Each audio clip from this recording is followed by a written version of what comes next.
पहले जनाब पिंडी के अंदर बहुत बड़ी हलचल मच गई है और खामोशी के साथ, बहुत ही खामोशी के साथ एक बहुत अहम काम सर अंजाम दे दिया गया है। और माजी में जब रावलपिंडी में ऐसी खामोशी के साथ सरगर्मी की गई थी तो मार्च ही का महीना था और उस मार्च के महीने के बाद की जाने वाली तब्दीलियों ने इमरान खान के बोरिया बिस्तर को गोल कर दिया था। अब भी मार्च है, अब भी पिंडी है और अब भी वहां पर कुछ तब्दीलियां हुई हैं। तो सवाल तो ये यकीनी तौर पर पैदा होगा कि क्या ये तब्दीलियां पाकिस्तान के सियासी मंजरनामे पे कोई असर डालेंगी? क्या माजी की तरह इस मरतबा भी किसी हुकूमत का बोरिया बिस्तर गोल होगा या कंपनी यही चलेगी? ये एक इंपॉर्टेंट सवाल है और ये सवाल भी बहुत ज़्यादा इंपॉर्टेंट है कि अब जो नए इस्टेब्लिशमेंट आई है मार्ज वजूद में, जनरल आसिम मुनीर साहब जिसको हेड कर रहे हैं, तो उसके बाद कौन सा ऐसा अमल किया जाएगा जो मौजूदा सियासी पेशरफ्त के अंदर इमरान खान साहब की जो इस वक्त एक सोलो फ्लाइट है उसको किस तरीके से इंटरप्ट किया जाएगा? ये एक बहुत ही ज़्यादा इंपॉर्टेंट सवाल है और इन सवालात का जायज़ा लेने की कोशिश करते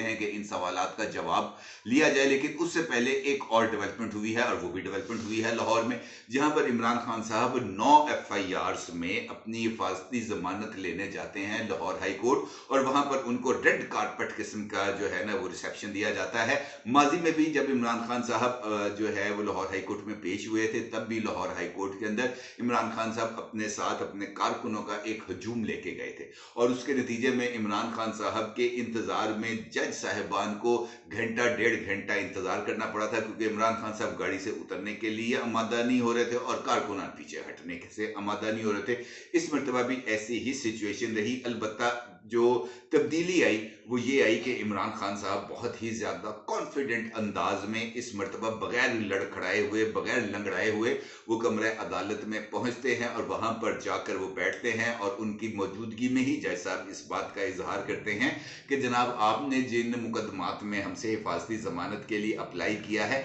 उन तमाम मुकदमात में जो इस वक्त हमारे सामने मौजूद हैं हम आपको हिफाजती जमानत देते हैं। और इसके साथ जब जमान पार्क में होने वाले वाकयात का जिक्र हुआ और इमरान खान साहब खुद रोस्ट्रम पे मौजूद थे, जहां पर उन्होंने हाई कोर्ट के जज साहब मिस्टर जस्टिस सलीम शेख साहब के सामने कुछ कहने की इजाजत तलब की और जज साहब ने उनको बखुशी जो है वो इजाजत दी, तो उसके अंदर उन्होंने कहा कि जनाब मैं सबसे पहले आपका शुक्रिया अदा करना चाहता हूं क्योंकि आपने मुझे मौका फराहम किया कि मैं जमान पार्क से बाहर निकलूं और बाहर निकल के मैं अदालत तक पहुंचूं, क्योंकि उससे पहले मुझे अदालत तक लाने के लिए जिस तरीके से रियासती ताकत का इस्तेमाल किया गया, जिस तरीके से मेरे कारकुनों पर तशद्दुद किया गया, जिस तरीके से मेरे घर पर आंसू गैस की शेलिंग की गई, उससे तो बहुत ही ज्यादा हालात खराब हो गए। तो जिस पर जज साहब ने एक तारीखी जुमला कहा, उन्होंने कहा इमरान खान साहब इस सारी सूरत हाल को आपने मिस हैंडल किया। अब ये जो मिस हैंडल करने वाली बात है ये अपने अंदर ही बहुत ज्यादा एक अजीबो गरीब किस्म की बात है, क्योंकि मिस हैंडलिंग का जहां तक ताल्लुक है तो उस मिस हैंडलिंग के नतीजे में पुलिस की गाड़ियों को जलाया गया, उस मिस हैंडलिंग के नतीजे में पुलिस के ऊपर पथराव किया गया, उस मिस हैंडलिंग के नतीजे में रेंजर्स के ऊपर पथराव किया गया, उस मिस हैंडलिंग के नतीजे में पेट्रोल बम बरसाए गए, उस मिस हैंडलिंग के नतीजे में 48 घंटे तक जमान पार्क और उसके गिरदोनवा का इलाका मैदान जंग बना रहा। उस मिस हैंडलिंग के नतीजे में कालादम तंजीमों के जो सरगर्म कारकुनान हैं वो लाहौर के अंदर जमा हुए। उसी मिस हैंडलिंग के नतीजे में लाहौर के अंदर कालादम तंजीमों की तरफ से जो हल्ला बोला गया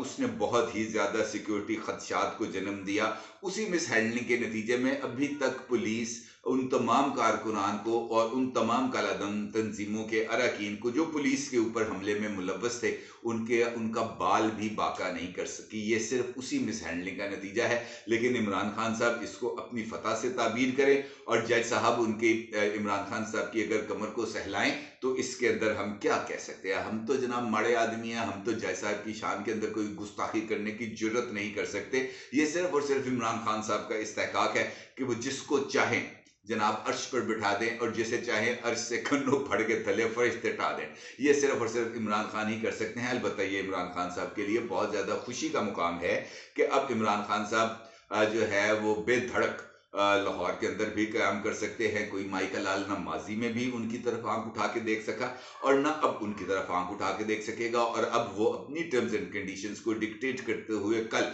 उसी जज साहब के सामने पेश होंगे जिन्होंने उनकी दरख्वास्त ज़मानत को मुस्तरद किया था और उनके वारंट गिरफ्तारी जारी किए थे। अब वो जो है जज साहब की आंखों में आंखें डालकर वहां पर मौजूद भी होंगे और उनसे उनसे दिल ही दिल में यकीन वो पूछेंगे हुण आराम है, क्योंकि ये पूछना अब उनका बनता है। जो सिचुएशन हमारे सामने है वो बिल्कुल बड़ी क्लैरिटी के साथ आ रही है कि यहाँ पर अमीर और गरीब के लिए एक अलग अलग निज़ाम है। जो रियासत मदीना इमरान खान साहब बनाना चाहते थे शायद वो बिल्कुल वैसी ही है जिस तरह की रियासत इस वक्त पाकिस्तान में मौजूद है, और यहाँ पर जो जज साहिबान हैं वो कानून की खिलाफ वर्जी को मिस हैंडलिंग से तशबीह देते हैं। वो जो सरगर्म कारकुनान हैं उनके लिए एक सेफ पैसेज मुहैया करते हैं और 2 दिन के बाद इजाज़त देते हैं कि 2 दिन के बाद जो ये जो सर्च ऑपरेशन है उन कारकुनान का वो शुरू किया जाएगा। तो ये 2 दिन बहुत ज़्यादा काफ़ी हैं उन तमाम लोगों के लिए जो कालादम तंजीमों से ताल्लुक़ रखते थे कि वो लाहौर से निकल जाएं और अंडरग्राउंड हो जाएं, किसी भी जगह छुप जाएं। ये अब उनके लिए बहुत ही ज़्यादा आसानी है। लिहाजा इमरान खान साहब के लिए रावी अब चैन ही चैन लिखता है उस वक्त तक जब तक वो कोई नई जो महाज है उसको गर्म न कर दें, उस वक्त तक तो उनके लिए मुकम्मल तौर पर रियायत है। अलबत्ता कुछ ऐसी पेशरफ्त यकीनी तौर पर हो रही है जिसका जिक्र मैंने आपसे गुफ्तगू के आगाज में किया था, और चूंकि मामला रावलपिंडी का है लिहाजा इसके ऊपर ज़रा जो हम कह सकते हैं कि बारीकी के साथ नज़र दौड़ाना बहुत ही ज़्यादा ज़रूरी है। रावलपिंडी में आपको पता है कि सबसे अहम इदारा है जिसका नाम है GHQ, और GHQ के अंदर होने वाली जो एक्टिविटीज़ हैं वो इस सिमत में इशारा देती हैं कि पाकिस्तान के अंदर जो फ्यूचर डिस्कोर्स है वो क्या होगा, कैसे कैसे नए हालात जन्म लेंगे और किस किस तरीके से नई इस्टेब्लिशमेंट अपने कदम जमाएगी। और मार्च और अक्टूबर ये 2 ऐसे महीने होते हैं जहां पर जो GHQ के अंदर तब्दीलियां होती हैं। यहाँ पर बहुत सारे अफसर ऐसे होते हैं जो अपनी मुद्दत मुलाजमत मुकम्मल करते हुए रिटायर होते हैं, उसमें से कुछ कोर कमांडर्स भी होते हैं, और उसके बाद ये इन्हीं चीज़ों का इन्हीं मामलात का दूसरा राउंड चलता है जो जाके अक्टूबर में होता है। और मार्च के अंदर होने वाली रिटायरमेंट्स और तकर्रुर तबादले ये इस सिमत की तरफ इशारा करते हैं कि अब जो नए चीफ ऑफ आर्मी स्टाफ आए हैं यानी जनरल आसिम मुनीर साहब वो उस इदारे के ऊपर अब अपना मुकम्मल कंट्रोल संभालेंगे, क्योंकि जाने वालों की जगह वो उन लोगों को लगाएंगे जो उनकी आइडियोलॉजी के, जो उनके माइंडसेट से, जो उनकी पॉलिसी से ज़्यादा कंपेटेबल होंगे। वो उन्हीं पॉलिसीज़ को लेके आगे चलेंगे जिसका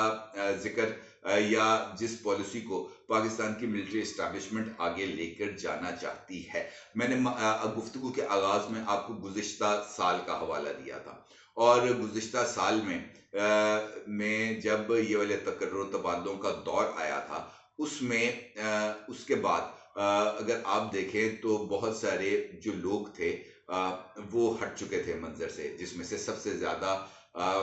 शख्सियत जिनका जिक्र होता है वो है जनरल फैज़ हमीद साहब। जनरल फैज़ हमीद साहब को हटा दिया गया था और जनरल फैज़ हमीद साहब पहले पेशावर और उसके बाद बहावलपुर में मुकीम हो गए थे और उन्होंने वहाँ पर कोर्स की जिम्मेदारी संभाली थी, और उसके बाद निस्बतन एक न्यूट्रल इस्टेब्लिशमेंट वजूद में आई थी। मौजूदा हालात में इमरान खान साहब जो 5th जनरेशन वॉरफेयर जिसको उर्फ़े आम में 5वीं पुश्त की दोगली इबलागी जंग कहा जाता है उससे सबसे ज़्यादा फैज़ याब हुए हैं, और उनकी जो सहूलतकारी है इदारों के अंदर, चाहे वो कोई भी इदारा हो, ब्यूरोक्रेसी हो, मिलिट्री इस्टेब्लिशमेंट हो, जुडिशरी हो, जिस जगह पर भी देखें वहाँ पर उनकी मुसलसल सहूलतकारी हुई भी है। और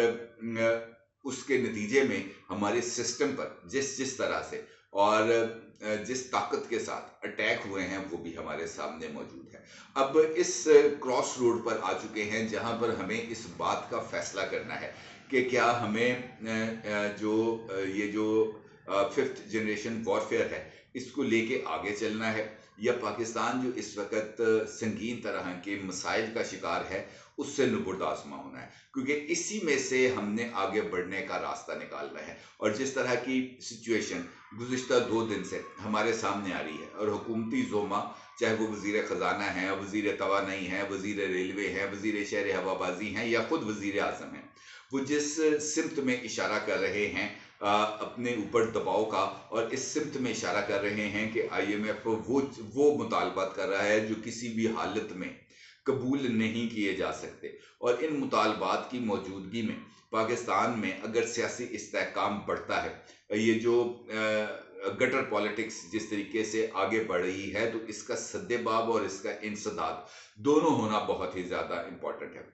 और उसके लिए ज़रूरी है कि आपके पास यकसुई आए। यहाँ पर अगर आपने माशी सरगर्मियों को बढ़ाना है तो इस्तेहकाम ज़रूरी है। इस्तेहकाम में सबसे ज़्यादा बड़ी रुकावट पाकिस्तान की पॉलिटिकल जमातें हैं। ऑल्दो कि अब एक थोड़ा सा तब्दीली नज़र आई है कि इमरान खान साहब की तरफ से ट्वीट आया जिसके अंदर उन्होंने कहा कि मैं सबसे बातचीत करने के लिए तैयार हूँ। आज भी फवाद चौधरी साहब ने मीडिया से गुफ्तगू करते हुए आज़म नज़ीर तारड़ साहब जो वफाकी वज़ीर कानून हैं उनको मुखातब करते हुए इस बात का इजहार किया कि बातचीत की ख्वाहिश का इजहार इमरान खान की तरफ से भी आया है, और कल वज़ीर आज़म शहबाज शरीफ ने भी बातचीत करने का इशारा दिया। उन्होंने कहा कि हमें मिल बैठकर कोई गुफ्तगू आगे बढ़ानी चाहिए। लेकिन अब चूंकि दोनों तरफ से इस बात का इजहार हुआ कि हमें मिल बैठ के चीज़ों को आगे बढ़ाना चाहिए, तो ये वो मौका है जहां से फायदा उठाना चाहिए। ये फवाद चौधरी साहब ने इस बात का जिक्र किया। अब ये दोनों चीजें यानी इस्टेब्लिशमेंट के अंदर नई तब्दीलियां और नए तकर्रुर तबादले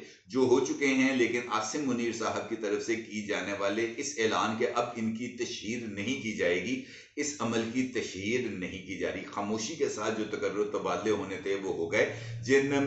जनरल साहबान ने घर जाना था वो रिटायर हो गए और वो घर चले गए। अब एक ऐसी इस्टेब्लिशमेंट हमारे सामने आएगी जो आसिम मुनीर साहब की इस्टेब्लिशमेंट होगी, जो उनके अपना जो कोर ग्रुप होगा वो आएगा GHQ में, और वो जनरल आसिम मुनीर साहब की पॉलिसीज को लेटर एंड स्पिरिट में लेके आगे चलेगा। अब यही वो मौका है जहां पर इस बात का भी तयन होना है कि पाकिस्तान में जो एक ग्रैंड डायलॉग जिसके लिए बहुत ज़्यादा ज़रूरत समझी जा रही थी, और जब जनरल आसिम मुनीर साहब ने कराची में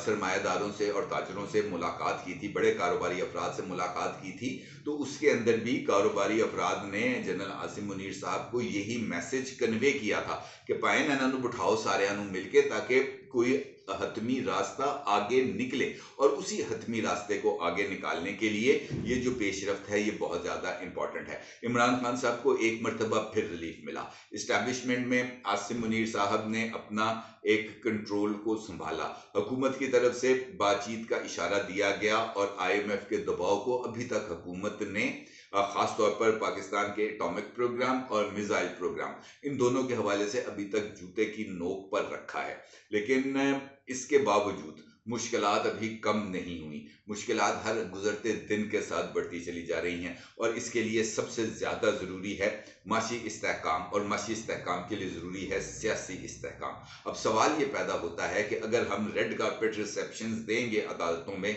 तो सियासी इस्तेहकाम कैसे आएगा, क्योंकि फरीक मुखालफ इसको अपने मर्जी के मानी पहनाएगा। इस्टेब्लिशमेंट अपने लिए एक नया कोर्स ऑफ एक्शन को अडॉप्ट करेगी, और इस सारी चक्की के अंदर मैं और आप पिसेंगे, क्योंकि हमारी आवाज़ें इस दौरान दब कर रह जाएंगी। और यही सबसे बड़ा मसला है कि मेरे और आपके लिए ना हुकूमत के पास नरम गोशा है, ना इमरान खान के पास नरम गोशा है, और बदकिस्मती से इस्टेब्लिशमेंट भी इस वक्त अपने लिए कोई ऐसा कोना ढूंढ रही है जहां पर वो 1 मिनट रुक के बैठे, सांस ले और सोचे कि मैंने अब आगे क्या करना है। क्योंकि जितना गंद मच चुका है, यहां से बाहर निकलने के लिए सबको ब्रेक की जरूरत है, और ये ब्रेक कब मिलेगी, दैट इज $1 मिलियन क्वेश्चन। अपनी राय का जरूर इजहार कीजिएगा। आपका बहुत शुक्रिया। अल्लाह।